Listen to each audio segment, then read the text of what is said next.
The W pattern on Bitcoin played out perfectly just like we mentioned, but what's next? If that sounds interesting to you, make sure to continue watching this video.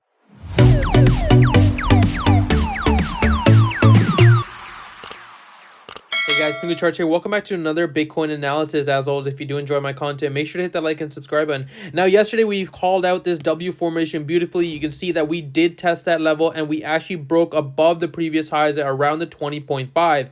Now, what exactly happened here? Well, yesterday we mentioned at 19.5 that we were in a W formation right here, and the chances of us going higher were this confirmation candlestick right here.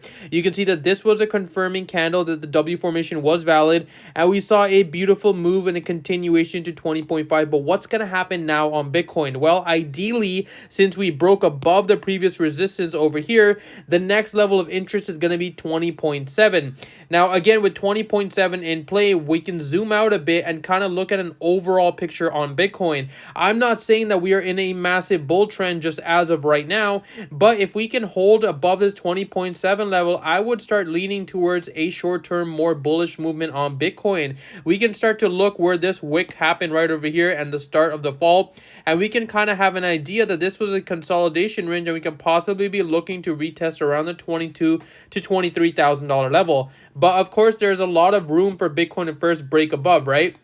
Number one being this 20.7 level. This 20.7 level has been an area of interest for a very long time. You can see on previous price analysis that we have tested and broken this level multiple times. So this level to hold is going to be very uncertain, right? If we can see a move above, break this resistance level and find that consolidation, that would be a confirmation for a long signal. Now, vice versa, of course, since the W pattern has been completed on the 4-hour, we might be able to look for some shorting opportunities also at 20.7. If we do get above there, you can see that the RSI is almost maxed out and we are now pushing away from the exponential moving averages. The chances of us hitting a pullback should be around this level at 20.5, or we can see one more wick to the above side to maybe 20.9 and then the move back down. That would be an ideal situation for Bitcoin, obviously. And on the lower time frames, you can see that we are in a little healthy pullback situation. We are pushing above from the 19.5 and consolidating right above the exponential moving averages that I mentioned to you guys is very important in how it plays out. I told you guys before that as long as these exponential moves out and the trend is up, you can kind of look for long positions extremely well. The worst case scenario would be to break below that 9 EMA to test that 20 EMA.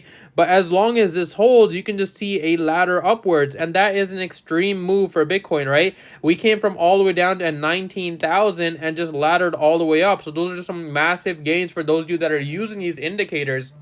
For those of you that are wondering, you just have to get the 9 and the 20 exponential on TradingView and just leave the settings default, and you can see a continuation pattern is perfect. Now, of course, this doesn't work out all the time, but it is a good trend analysis for at least knowing where the short-term trend is pretty much going. Ideally, what I would like to see is a test to 20.7 and then a drop for a healthy pullback.